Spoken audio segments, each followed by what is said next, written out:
Bonjour à tous, vous allez bien? Ça fait très longtemps que je suis pas venu, du coup c'est une joie. Ce matin je me suis levé, j'étais heureux de revenir vous voir, je vois des visages où ça fait longtemps que je vous ai pas vus, des visages aussi que je ne connais pas je crois. En tout cas c'est une joie et une grâce de pouvoir venir apporter la parole aujourd'hui. Donc merci pour l'opportunité, merci pour l'invitation. Vous savez, du coup, HD, c'est au-delà d'un ami, c'est un frère, c'est vraiment un frère. Vous savez, vous êtes béni d'avoir aussi un responsable qui est aussi consacré. Vous savez qu'on se lève à 6 heures du matin pour prier pour vous, hein. Vous savez ça? Vous savez pas, je dévoile un secret, du coup il est trop humble, il n'a pas voulu vous le dire. Mais en réalité, on se réunit pour prier aussi pour les différentes églises. Et c'est une joie de traverser du coup la vie et le ministère ensemble. On est parti en Gambie ensemble, on va repartir aussi du coup parce qu'il y a le projet d'orphelinat qui est en route. Mais aujourd'hui on va parler d'autre chose, un message que Dieu a déposé sur mon cœur. Mais avant d'entrer dans la parole de Dieu, j'aimerais qu'on prie ensemble. Est-ce qu'on peut se lever une dernière fois? Je vais solliciter une dernière fois vos jambes, après vous pourrez vous asseoir. Mais j'aimerais vraiment qu'on puisse ouvrir nos cœurs à ce que Dieu veut nous dire à tous ce matin. Seigneur mon Dieu, merci. Seigneur, merci pour ton Église, Seigneur mon Dieu. Seigneur, tu déclares dans ta parole, je bâtirai mon Église et les portes du séjour des morts ne prévaudront pas contre elle. Seigneur, merci pour tous ces projets de paix et non de malheur, Seigneur, que tu as pour l'Église Rivière. Seigneur, merci pour ce groupe, Seigneur, qui te loue avec passion, Seigneur, qui te sert, Seigneur, avec zèle. Seigneur, je te prie, Seigneur, de les bénir, Seigneur, au-delà de leurs attentes et de leurs espérances, Seigneur. Merci parce que c'est toi qui les devances. Tu es la colonne de nuée, la colonne de feu. Et je te prie qu'ils puissent toujours avancer fidèlement à ce que tu leur donnes, Seigneur mon Dieu, et que tu puisses aussi ajouter, Seigneur, alors que on voit dans Acte 2, Seigneur, l'Église primitive, alors qu'elle priait ensemble, qu'elle communiait ensemble, Seigneur, qu'elle lisait ta parole ensemble, bah, Seigneur, tu nous dis que tu ajoutais à la communauté chaque jour de ceux que tu sauvais. Et Seigneur, je te prie, Seigneur, d'élargir encore les cordages, je te prie de les bénir. Et Seigneur, encore aujourd'hui, Seigneur mon Dieu, Seigneur, je te prie, comme Jean-Baptiste, que je puisse diminuer et que tu puisses croître, afin que, Seigneur, ce ne soit pas des mots qui sortent de ma bouche, mais Seigneur, que je sois juste un canal de communication. Seigneur, pour ton Église, Seigneur mon Dieu. Viens encore ouvrir les cœurs et merci parce que tu nous dis dans ta parole que ta parole, elle ne revient pas à toi sans avoir fait son effet. Donc Seigneur, viens, Seigneur, faire ce que toi seul sais faire, Seigneur. Viens amener plus loin, Seigneur, ton peuple. Seigneur, viens nous défier encore, viens nous guérir. Seigneur, viens nous relever, Seigneur mon Dieu. Viens nous décharger aussi de fardeaux qui ne nous appartiennent pas, Seigneur, parce que ton fardeau est doux et léger. Et viens encore, Seigneur, transformer par l'eau pure de ta parole, dans le nom de Jésus. Amen. Amen. Vous pouvez vous asseoir.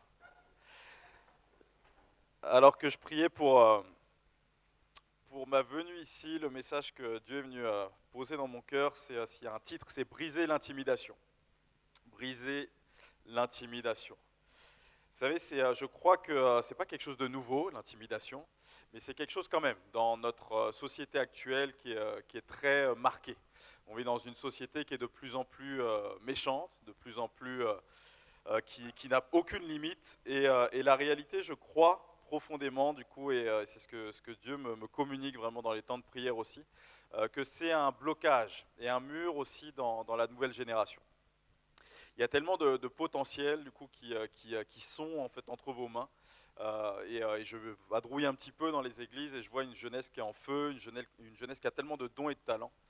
Mais en même temps, je vois aussi ce fléau-là qui est celui de l'intimidation, qui bloquent, c'est parfois certains à se lever, parfois certains à aller plus loin, parfois certains à rentrer pleinement dans l'appel que Dieu a placé sur leur cœur. Et je crois profondément qu'il faut qu'on se lève et qu'on s'oppose à cet esprit d'intimidation, comme j'aime l'appeler, qui bloque finalement du coup l'œuvre de Dieu en chacun d'entre nous et aussi au travers de chacune des vies. Vous savez, l'intimidation, ce n'est pas un phénomène qui est complètement nouveau. En fait, on voit dans les Écritures qu'il y a énormément de choses, même Caïn et Abel, en fin de compte, la première fratrie de l'humanité, ça commence aussi par une histoire d'intimidation. Donc on voit que l'intimidation, depuis que le péché est rentré en Genèse 3, a toujours fait partie de notre humanité quelque part. Le péché est venu amener ça. Du coup, on voit dans des tas de passages, que ce soit David et Goliath, que ce soit Jésus et les pharisiens aussi. Les pharisiens tentaient d'intimider Jésus. Ils tentaient du coup de le bloquer, de l'intimider par leur stature, par peut-être leur connaissance, par peut-être leur prestance aussi religieuse qu'ils avaient. Paul aussi avec les Corinthiens, pareil, du coup on voit qu'il y avait une volonté de l'intimider, une volonté tenté de bloquer ce qu'il devait faire. On parlera aussi des cas jusqu'au boutiste finalement. Dans Acte 7, on voit Étienne qui va jusqu'au bout, jusqu'à la mort et qui ne cède pas justement à l'intimidation que tous ses persécuteurs ont pour qu'il renie sa foi.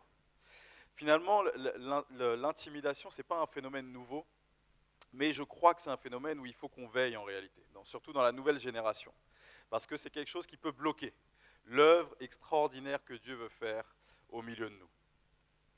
Alors pour introduire, du coup, c'est une expression qu'on dit souvent avec mon épouse, je voulais introduire en disant « Rendez-nous Jésus ». Rendez-nous Jésus. Vous savez, durant les siècles de l'Église, on a présenté une facette surtout de Jésus. Et surtout avec l'influence gréco-romaine dans l'histoire de l'Église, on a présenté un Jésus qui est profondément doux, qui est profondément gentil, et c'est le cas. Okay, du coup, mais Jésus, ce qu'il nous dit en Jean chapitre 1, il est plénitude de grâce, certes, mais de vérité aussi. Jésus était celui qui répandait la grâce, qui répandait l'amour, mais en même temps, Jésus était celui aussi qui pouvait confronter droit dans les yeux les pharisiens, qui pouvait retourner aussi les tables des vendeurs du temple. Vous voyez, du coup, en réalité, on a, même dans les illustrations qu'on a fait de Jésus au travers des siècles, on en a fait du coup quelqu'un d'assez fragile, du coup d'assez fluet. Vous voyez, du coup, avec un look un petit peu de surfeur, comme on dit. Et la réalité, c'est qu'on a enlevé une des facettes aussi. Jésus est certes l'agneau de Dieu, mais Jésus est aussi le lion de Juda. Vous savez, ce qui est intéressant du coup dans la Bible, c'est de voir que, vous savez, on appelle ça du coup des types de Christ. En fait, beaucoup de personnages de l'Ancien Testament sont comparés du coup à Christ, et celui avec qui Christ est le plus comparé, c'est le personnage de David. David était un homme selon le cœur de Dieu, David était un berger, David était un musicien aussi, comme un leader de louange, on pourrait dire. Il avait toutes ces facettes-là, c'était un roi, et Jésus est le roi des rois. Mais David aussi avait une autre facette, c'est que c'était un guerrier. Et on voit finalement, du coup, pourquoi Jésus a été comparé plus qu'à n'importe quel autre qu'à David dans les Écritures. En fait, il y a une facette, c'est pour ça qu'avec mon épouse, souvent on dit « rendez-nous Jésus » en réalité, une facette de Christ, des fois qu'on a écartée, qu'on n'a pas voulu illustrer, peut-être qui nous met mal à l'aise, mais qui est profondément réelle. Jésus ne fléchissait pas justement devant cet esprit-là. Les pharisiens ont voulu le bloquer, les pharisiens ont voulu, le monde religieux a voulu l'écarter de ce qu'il était venu faire, et lui, il est venu justement, il les a confrontés, il les a affrontés aussi à certains moments, et il ne s'est pas laissé intimider. Et je crois que c'est important en réalité, qu'on réalise que celui qui vit en nous est plus fort que celui qui est dans le monde. Que parfois on a peur en réalité, on a peur des défis qui sont devant nous, on a peur de pouvoir rentrer dans quelque chose où Dieu nous demande de rentrer dedans, peut-être qu'on a peur aussi au niveau de notre avenir, ok, en fait je ne suis pas capable de ci ou de ça. Et pourtant, la parole nous dit que Dieu crée en nous le vouloir et le faire. C'est pour ça qu'en réalité, l'intimidation est orchestrée par l'ennemi, on va voir qu'il y a plusieurs types d'intimidation, peut bloquer notre destinée. Et c'est pour ça que c'est important, en fin de compte, de connaître et de voir comment ça fonctionne pour pouvoir aller dans ce que Dieu nous a demandé de faire et d'être. Vous savez, Jésus, contrairement à l'image qu'on en donne, n'était pas quelqu'un qui se laissait faire, entre guillemets. Donc je ne dis pas de frapper tout le monde, ce n'est pas ça mon point, vous allez voir, je vais développer tout le long du message. Mais on voit en Jean chapitre 18, donc il est à l'aube de sa crucifixion, ça nous dit au verset 22 et 23, à ces mots, un des gardes qui se tenait à côté de lui le gifla, en disant « C'est comme cela que tu réponds au grand prêtre ?» Et regardez au verset 23, Jésus lui répondit « Si j'ai mal parlé, montre-moi en quoi c'est mal. Mais si ce que j'ai dit est vrai, pourquoi me frappes-tu » On pourrait croire que Jésus aurait baissé les yeux, aurait baissé la tête, et parfois c'est une facette qu'on est en train de dire. Et pourtant non. Jésus est en train de dire « Mais pourquoi tu m'as frappé ?» Si ce que j'ai fait est injuste, si ce que j'ai fait est mauvais, en fin de compte, dis-le-moi. Dis-moi et montre-moi. Jésus, en fin de compte, n'a pas subi la croix, il l'a choisie. Jésus, c'est la victime expiatoire, mais c'est celui surtout qui est venu nous remporter la victoire à la croix. Il a choisi la croix. C'est pour ça qu'aujourd'hui, je voulais parler de ce que j'appelle l'esprit d'intimidation. 1 Pierre 5, verset 8, c'est un verset, je crois, qu'il faut avoir à cœur dans les temps dans lesquels on vit. Ça nous dit « Faites preuve de modération et soyez vigilants. » Soyez vigilants. Votre adversaire, le diable, rôde autour de vous comme un lion rugissant qui cherche quelqu'un à dévorer. Soyez vigilants, votre adversaire, le diable, rôde autour de vous comme un lion rugissant qui cherche quelqu'un à dévorer. Vous savez, l'intimidation, c'est l'acte de rendre quelqu'un timide ou craintif par des menaces soit réelles, soit implicites. Et je crois qu'on a tous en réalité, on peut tous être soumis, entre guillemets, ou être sujet à cet esprit-là. Quelque chose qui nous intimide, quelque chose qui nous fait peur. Quelque chose où on sait que Dieu me pousse dans une direction, mais il y a un truc qui me retient. Ça paraît trop grand, ça paraît trop impressionnant, ça ne paraît pas à ma portée. Vous savez, certaines même personnes, et c'est le monde dans lequel on vit, on voit que de plus en plus, l'intimidation du coup ronge dans le milieu scolaire, l'intimidation ronge dans le milieu professionnel, l'intimidation ronge sur les réseaux sociaux. La réalité, c'est que cet esprit-là est partout en réalité. Certaines personnes utilisent l'intimidation pour forcer leurs victimes à faire ce qu'elles veulent qu'elles fassent et leur pousser à faire ce que les victimes elles-mêmes n'ont pas envie de faire. Vous savez, certaines situations ont le pouvoir de créer de l'intimidation aussi.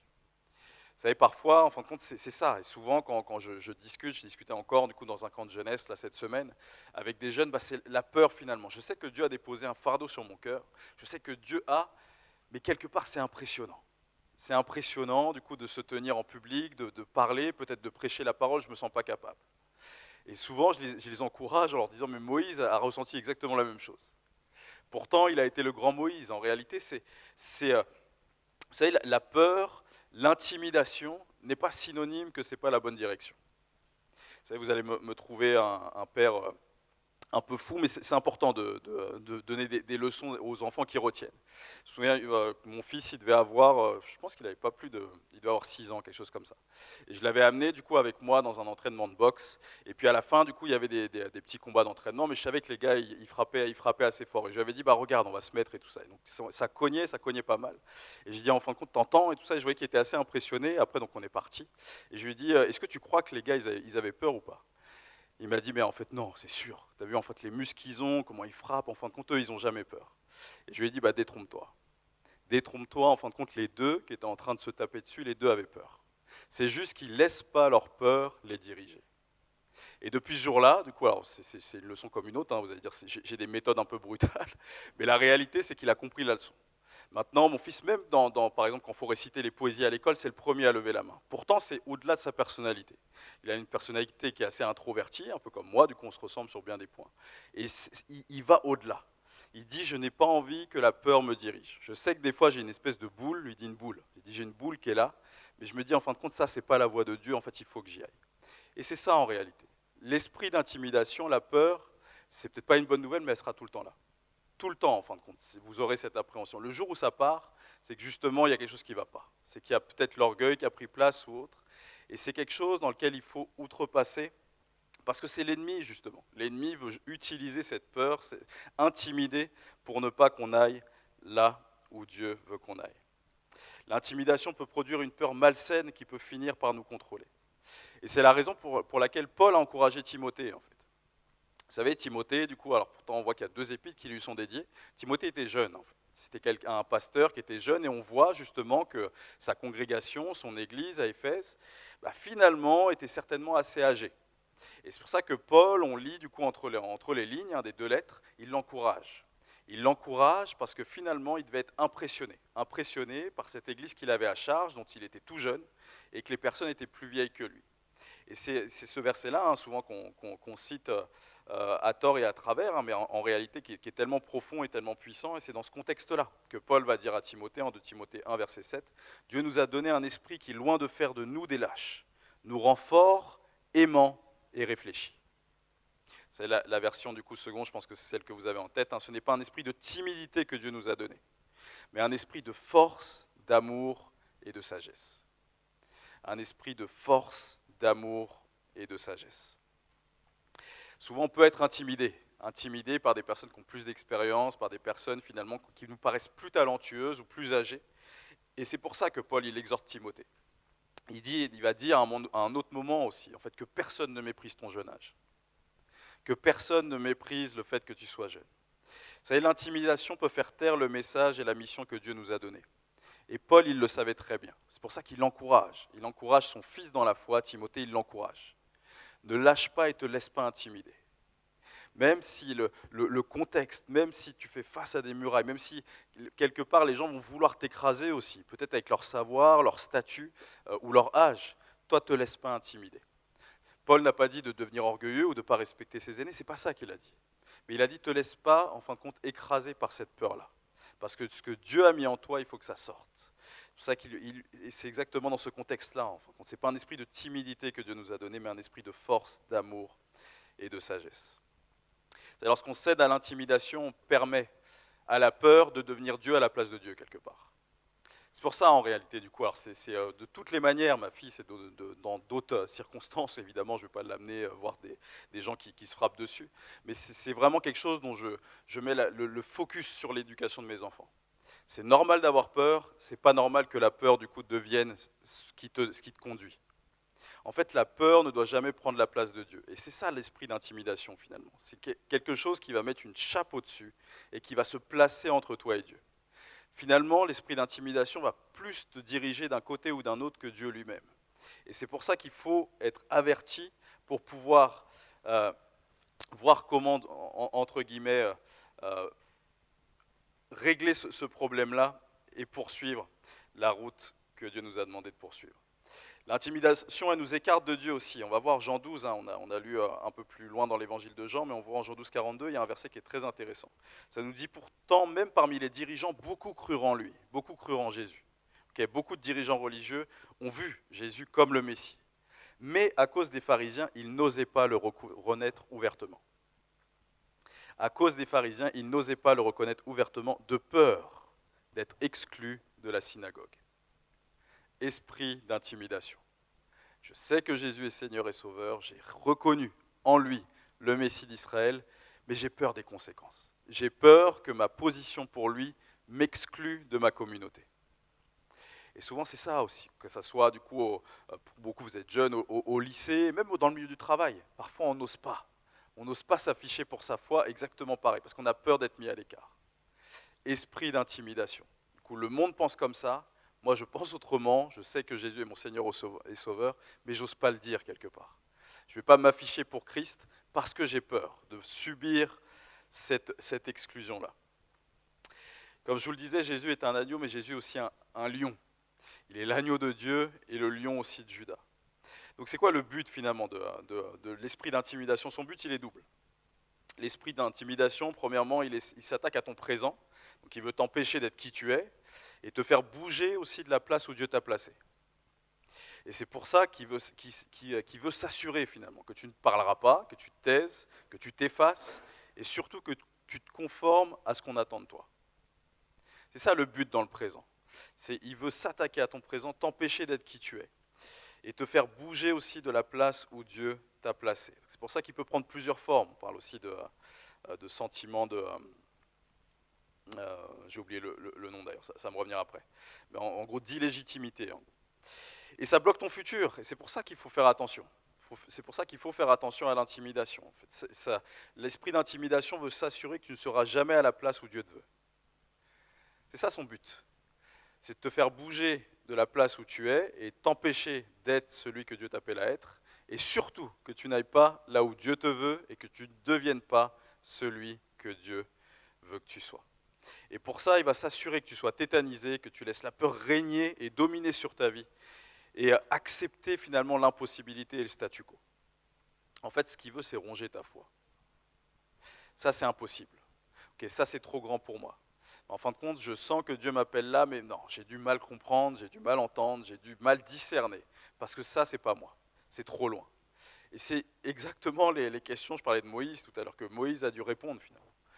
En fin de compte, qui t'es, Seigneur, qui je suis, qu'est-ce qu'ils vont dire, qu'est-ce que je vais leur dire, toutes ces questions-là, en fin de compte, ont dû être réglées pour pouvoir rentrer dans la destinée qu'il avait. C'est pour ça que Moïse, il était intimidé. Vous savez, l'esprit d'intimidation, c'est un rongeur de présent. Et c'est aussi un bloqueur de destinée. J'aime cette parole dans la Bible qui dit « l'amour parfait bannit la crainte ». En fait, lorsqu'on connaît du coup qui est Christ, en fait, qui est l'amour parfait, en réalité, il n'y a plus de raison d'avoir peur. Parce qu'on sait à qui nos vies appartiennent et on sait qu'on peut s'abandonner pleinement à celui qui la contrôle. J'aime ce verset qui dit « en fait, je connais mes brebis et nul ne peut les ravir de ma main ». En fin de compte, de qui on pourrait avoir crainte finalement? Ce que David disait d'ailleurs, l'Éternel est mon berger, de qui aurais-je crainte? En fin de compte, on n'a pas de crainte à avoir parce qu'on sait que c'est lui qui tient nos vies entre ses mains. Vous savez, dans la parole de Dieu, le peuple de Dieu a fait constamment face à un peuple. Du coup, c'est le peuple des Philistins. D'ailleurs, mais c'est ce qui se passe actuellement. Vous savez qu'à un moment donné, en fin de compte, il y avait cette région de Palestine, mais ça ne s'appelait pas Palestine. C'est les Romains qui ont nommé cette région-là, à un moment donné, Palestine. Ça vous fait pas penser à quelque chose, Palestine? À Philistin.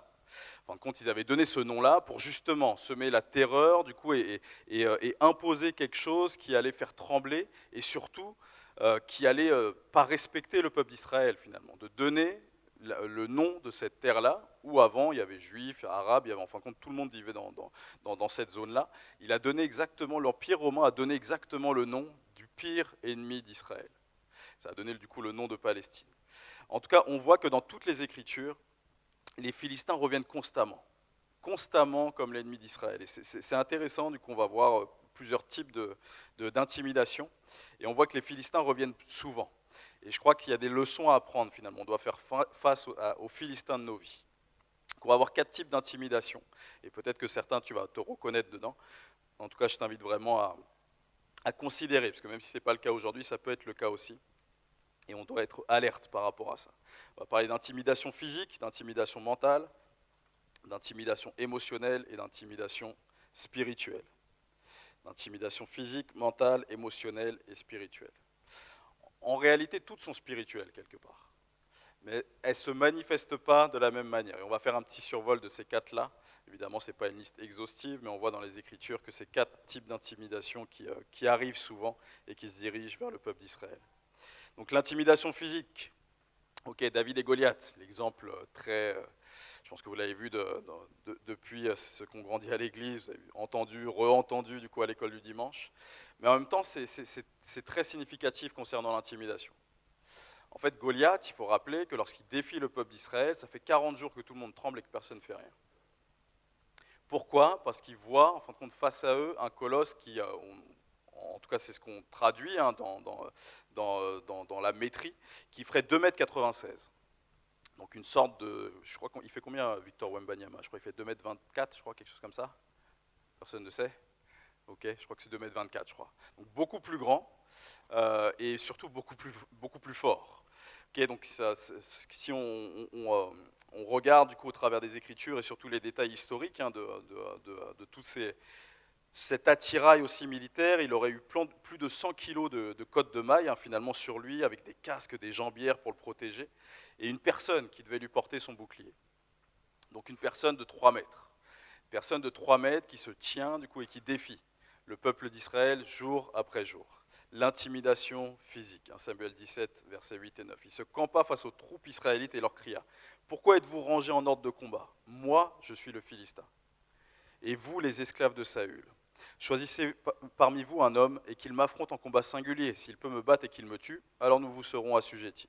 Mais si c'est moi, le vainqueur, et si je le tue, c'est vous qui nous serez assujettis et vous serez nos esclaves. » C'était une technique du coup de combat à cette époque-là. En fait, il y avait une technique qui consistait à faire combattre une personne de chaque armée pour éviter que les deux armées s'affrontent et que ça soit un bain de sang. On choisissait. Chacun des guerriers devait représenter son camp. Pendant 40 jours, Goliath il est venu intimider le peuple. Et son outil, c'était quoi? Son apparence physique. Je suis plus balèze que tout le monde. Je suis plus fort que tout le monde. En criant dans cette vallée-là des térébintes, il est en train de les intimider finalement. La totalité de l'armée, elle était intimidée. Et le seul qui s'est levé, c'est David.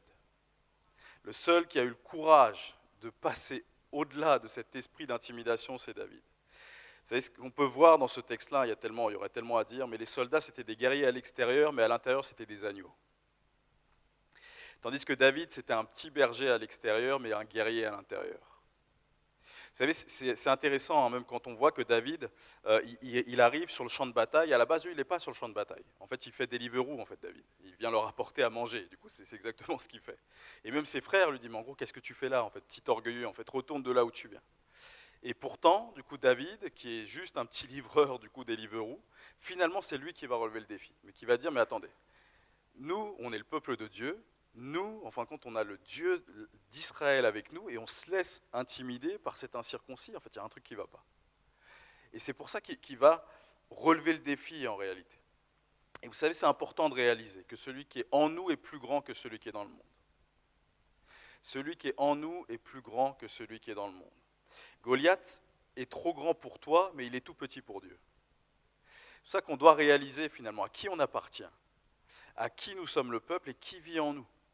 Donc il y a des choses qui sont impressionnantes, il y a des Goliaths dans nos vies, que ce soit du coup l'avenir professionnel, que ce soit peut-être des projets en fin de compte d'église, que ce soit des défis aussi relationnels, il y a plein de choses qui peuvent s'apparenter à des Goliaths dans nos vies. Et qui peuvent être humainement et en effet du coup physiquement hors de portée. Mais en réalité David avait compris quelque chose en fait. Lui qui avait abattu l'ours, qui avait abattu le lion, il avait compris que plus grand était celui qui était en lui que celui qui était dans le monde. L'intimidation aussi, je vais avancer, je vois que le temps passe. Du coup, l'intimidation mentale, c'est un de mes textes préférés de la Bible, malgré que toute ma Bible soit mes textes préférés, mais j'aime beaucoup ce passage-là. C'est Shamma et les Philistins, encore une fois. Du coup, ça va parler de ces Philistins-là. Vous savez, j'aime bien Exode 15, verset 3, ça nous dit « L'Éternel est un grand guerrier, l'Éternel est son nom ». Certaines personnes ont des tempéraments de guerrier, naturellement. Il y a des personnes qui ont ça, en réalité, du coup, qui sont forts, entre guillemets, mentalement. D'autres sont plus réservés, sont plus introvertis. Mais à des moments de nos vies, je crois qu'on est tous appelés à résister, finalement. Et c'est ça que Jacques va dire, quelque part. Il va dire « Résistez au diable et il fuira loin de vous ». En fait, en tant que chrétien, on est tous amenés à avoir des temps où on va résister à l'intimidation. Et c'est ce qu'a fait Shamma, on va voir, c'est dans 2 Samuel 23. Face à l'intimidation, on ne peut pas perdre la guerre finalement, mentalement, et prendre la fuite. Donc ça nous dit 2 Samuel 23, versets 11 et 12. Après lui vient Shamma, fils d'Agé de Harar. Les Philistins s'étaient rassemblés à Léhi. Il y avait là un champ couvert de lentilles. Vous savez, les lentilles aussi, ça représente plein de choses dans la Bible. Finalement, c'est l'élément, un des aliments aussi indispensables. C'est quelque chose de légitime aussi. Les Israélites avaient pris la fuite devant les Philistins. Donc on voit que tout le monde, encore une fois, du coup la totalité ont tremblé devant les Philistins et ils sont partis. Mais il y en a un, du coup un des guerriers de David qui s'appelle Shamma, mais Shamma prit position au milieu du champ. Il libéra et frappa les Philistins. Ainsi l'Éternel accorda une grande victoire, une victoire éclatante, diront certaines traductions, à Israël. Vous savez, parfois, du coup, de ne pas céder à l'esprit d'intimidation, c'est juste garder la position, de résister quelque part. De dire, en fin de compte, alors que le monde va dans un sens, alors que le monde recule, moi je reste juste là. En fait, je sais que, et c'est ça en fait, l'image du champ de lentilles, c'est quelque chose qui était légitime, c'est quelque chose qui leur appartenait, en fin de compte c'était quelque chose aussi qui était nécessaire. En fin de compte, il n'a pas plié le genou, il n'a pas fait demi-tour, il n'a pas pris fuite avec les autres, il s'est positionné. Ça, en réalité, ça appartient du coup au peuple d'Israël, et je suis dans ma légitimité finalement. Vous savez, combien de fois on veut, en fait, dans le monde dans lequel on vit, nous imposer des choses qui ne correspondent pas aux valeurs du royaume de Dieu. Et finalement, des fois, on a peur, on a l'impression qu'on doit aller dans le sens de tout le monde, sinon ça va mal aller pour nous. Mais la réalité, c'est que Shamma avait compris, en fait, cette notion de si Dieu est pour moi, qui sera contre moi? Même si je suis seul, face à tous ces Philistins, je sais que le Dieu d'Israël est avec moi. C'est important en réalité de comprendre, du coup, et de prendre position. Du coup, on doit se lever et combattre le bon combat. Vous savez, parfois, c'est la peur de l'échec qui nous pousse à fuir. La peur de l'échec, on a peur d'échouer, on a peur que ce que Dieu m'embarque, finalement, ça va pas le faire, que ce soit dans une relation, que ce soit dans un projet, que ce soit dans mon avenir professionnel. Vous savez, le risque de l'échec, il est réel. Mais par contre, je crois qu'il n'y a pas pire situation que la fuite devant la peur de l'échec. C'est Shamma, il a pris position, ça qui m'inspire. Pourtant, c'est 2 versets dans la Bible, mais c'est un personnage qui m'a toujours inspiré. Il n'a pas cédé à l'esprit de peur, il a refusé de fuir. Il a pris position. En fin de compte, non, ça c'est légitime, ça c'est notre droit, ça c'est ce que Dieu nous réserve. En fin de compte, maintenant c'est à Dieu de se lever sur la situation, c'est pas à nous de fuir. Est-ce qu'il n'a pas eu peur? Je pense qu'il a eu peur plus que les autres en réalité, parce que lui, il a vu les ennemis de face. Les autres les ont vus venir, ils sont partis, ils les ont vus de loin, tandis que lui, il a pris position, il les a vus face à face, il les a vus en réalité, du coup, il les a vus face à face. Et pourtant, il ne s'est pas laissé driver par la peur. Du coup, comme je vous l'ai dit, du coup, Jacques va nous dire résistez au diable et il fuira loin de vous. Et non seulement il a résisté, mais il les a chassés, il les a du coup tous tous exterminer lui seul. La fuite nous amène à une défaite certaine, du coup c'est logique, mais tandis que la résistance nous conduit vers la victoire que Dieu a pour nous.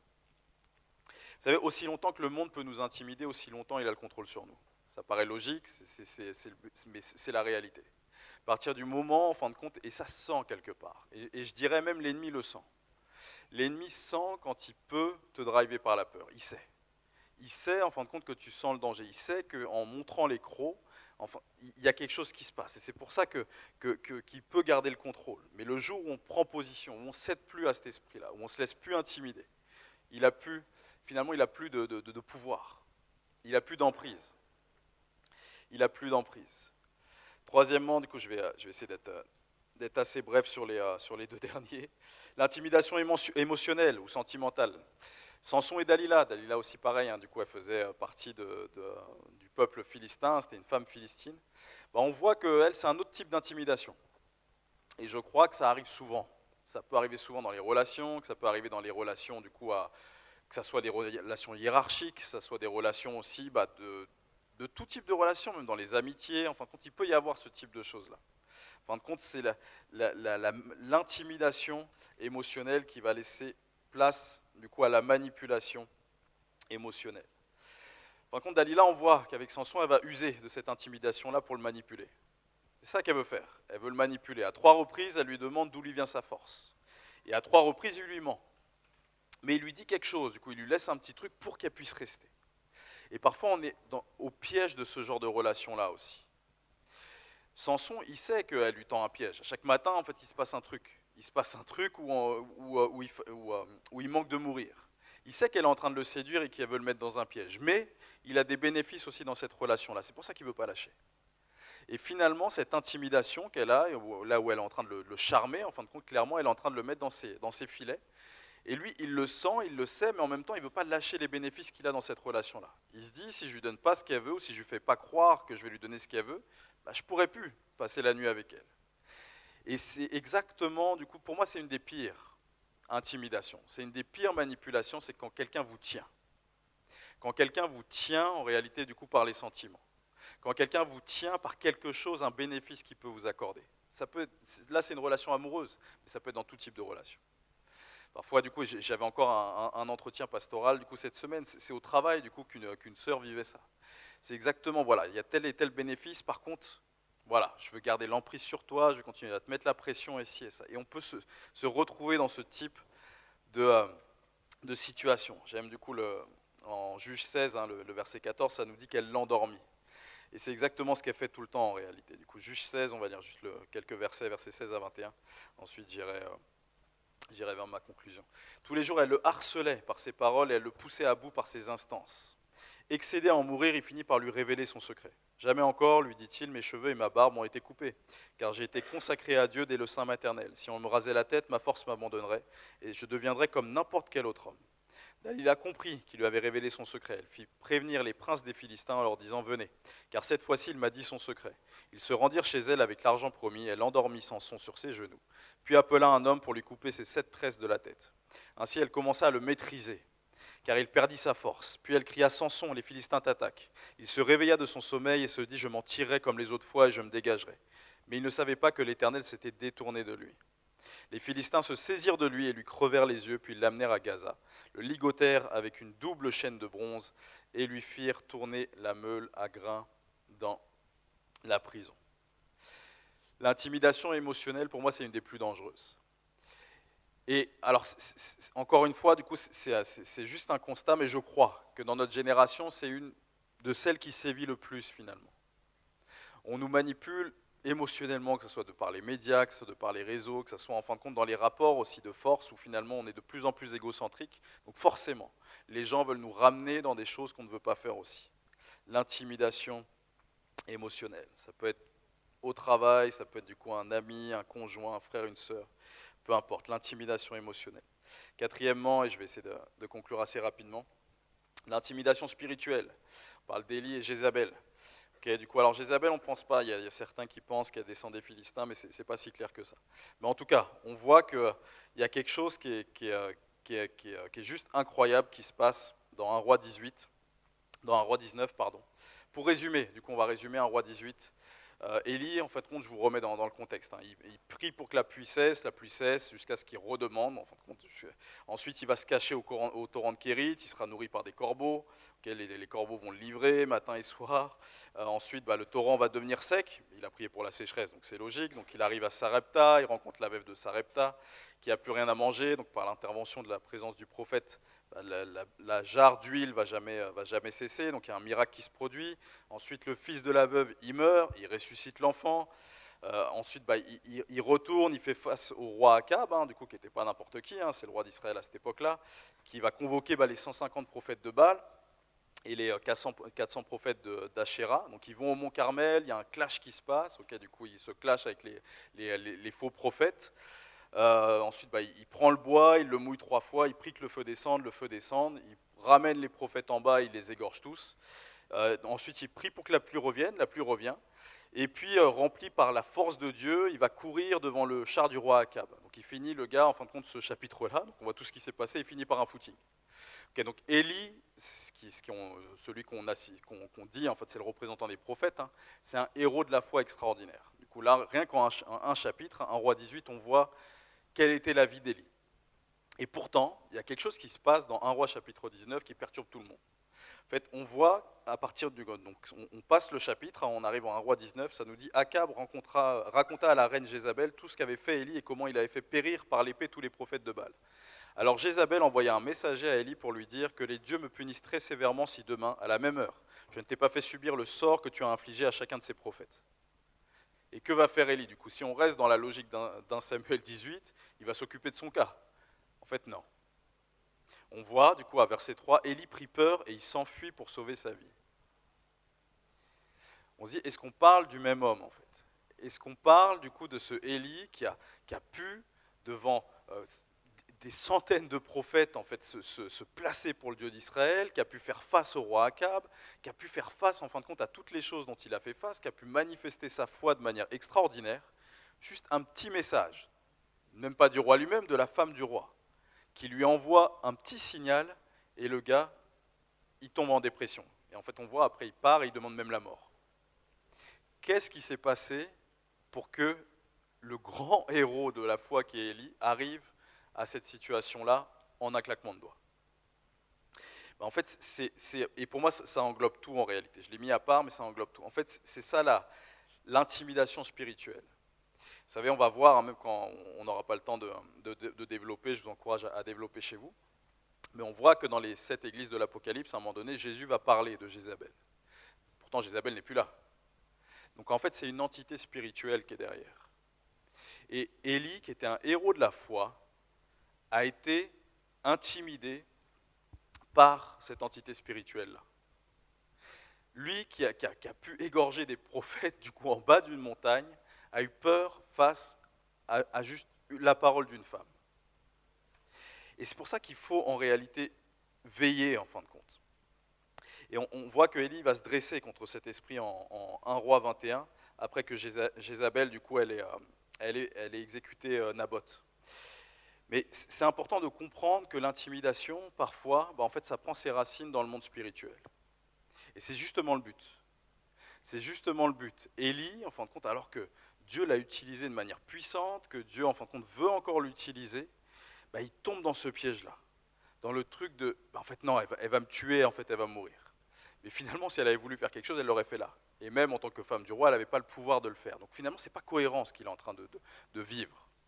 Et c'est pour ça qu'il faut réaliser que l'esprit d'intimidation, il n'est pas toujours cohérent, et c'est pour ça. C'est pour ça, au final, qu'il faut y veiller. Parce que l'ennemi, comme je l'ai dit au début, 1 Pierre 5, verset 8, rôde comme un lion rugissant. Ce qu'il veut, c'est stopper ce que Dieu est en train de faire avec toi.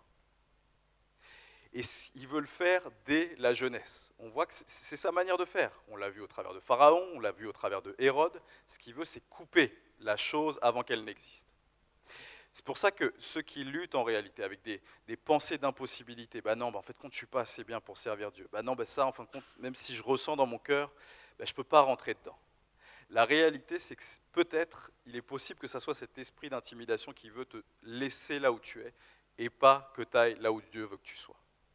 C'est pour ça que c'est indispensable de veiller. Vous savez, quand je priais pour le message d'aujourd'hui, en fait, je me disais, mais qu'est-ce que Seigneur, tu veux leur communiquer? Donc peut-être s'il y en a, ça parle maintenant, peut-être certains, ça va parler plus tard. Mais la réalité, c'est important qu'on puisse comprendre avec quelle arme on marche et surtout avec quel ennemi on combat. Et cet esprit-là d'intimidation, cet esprit de blocage, il bloque cette nouvelle génération qui doit finalement être relâchée dans les choses de Dieu. La réalité, c'est ça, c'est que plus grand est celui qui vit en toi que celui qui est dans le monde. Donc oui, on n'est pas capable. Oui, on n'est pas assez bien.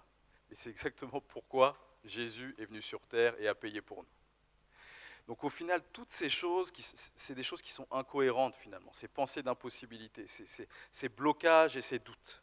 C'est l'ennemi qui essaye de placer des choses et de menacer des choses pour nous bloquer et nous laisser figer dans le statu quo. En tout cas, je veux t'encourager en fait aujourd'hui. Si Dieu a placé quelque chose sur ton cœur, ne retarde pas. Même si ça paraît trop grand, tant mieux. La réalité, c'est que si c'est pas trop grand, c'est que ça ne vient pas de Dieu finalement. N'aie pas peur parce que plus grand est celui qui est en toi que celui qui est dans le monde. Peu importe ce que des personnes peuvent te dire, l'intimidation physique, peu importe des personnes aussi qui peuvent ne pas t'encourager, mais au contraire, essayer de te faire reculer face au plan de Dieu, l'intimidation mentale, peu importe que ce soit une intimidation spirituelle, peut-être des pensées qui viennent tout le temps, des pensées d'impossibilité, des pensées de je ne suis pas capable, de je ne suis pas appelé, je ne suis pas ci ou je ne suis pas ça. La réalité, c'est que comme Shammah, tu es appelé à prendre position, à juste de dire je vais résister. Résister au diable et il fuira loin de vous. On voit que c'est ce que Jésus a fait aussi au désert. Il a résisté pendant les 40 jours et le diable est parti. Ça nous dit qu'il est parti jusqu'à attendre une autre occasion favorable. La réalité, c'est qu'on n'est pas appelé à être des victimes finalement. C'est la vie chrétienne, c'est pour ça que je disais rendez-nous Jésus, c'est pas une vie où on fait que subir, non, c'est une vie de conquête finalement. On est des ambassadeurs du royaume de Dieu. J'aime cette parole dans la Bible qui dit « Tout lieu que foule la plante de ton pied, je te le donne ». Donc c'est la question, avant que je prie pour la conclusion, que je te pose. Où est-ce que Dieu a mis ton pied? Où est-ce que Dieu a mis ton pied? Parce que Dieu veut t'amener plus loin. Il ne veut pas que tu te laisses bloquer par cet esprit-là, mais il veut justement que cet esprit de force, de courage et de sagesse qu'il a mis en toi, il puisse se déclencher et aller conquérir ce que Dieu t'appelle à conquérir. On prie ensemble? Éternel mon Dieu, merci Seigneur pour ta parole. Seigneur, merci parce que Seigneur, tu déclares que plus grand est celui qui est en nous que celui qui est dans le monde. Seigneur, je te prie pour mon frère, ma sœur, Seigneur, qui peut être intimidé, Seigneur, par les choses de ce monde, Seigneur, peut-être par des personnes, peut-être par des situations, peut-être, Seigneur mon Dieu, par les finances, Seigneur, peut-être par un manque de confiance en soi.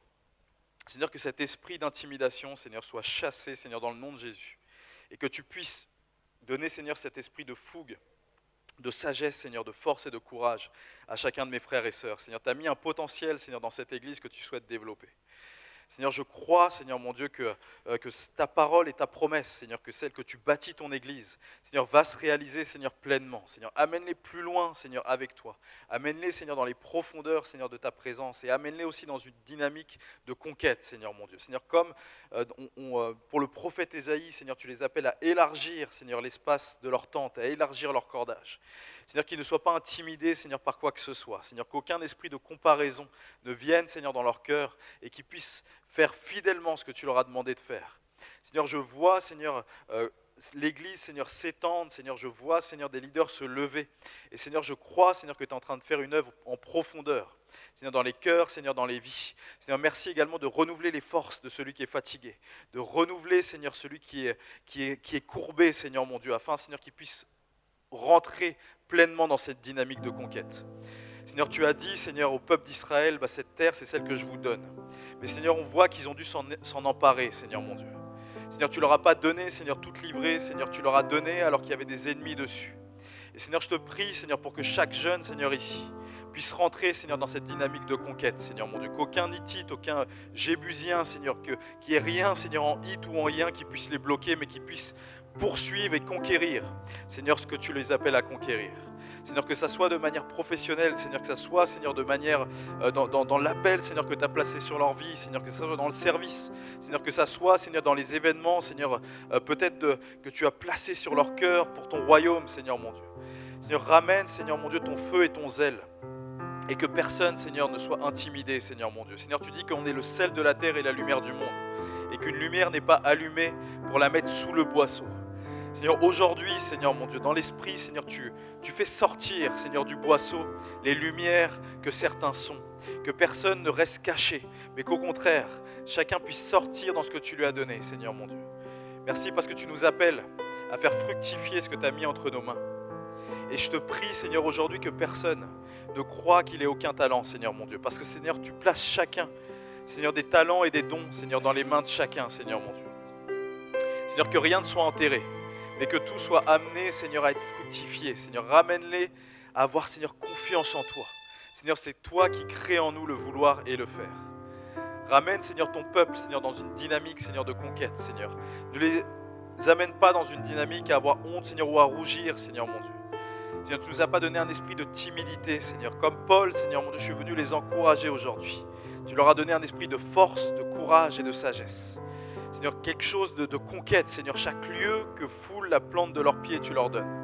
Amène-les plus loin, Seigneur, avec toi, afin qu'ils puissent comprendre à quel point ton amour, Seigneur, est large, étendu et profond. Et à quel point les plans, Seigneur, que tu as pour chacune de leurs vies et pour ton Église sont des plans, Seigneur, qui les dépassent. Seigneur, tu fais bien au-delà de ce qu'on peut penser et imaginer.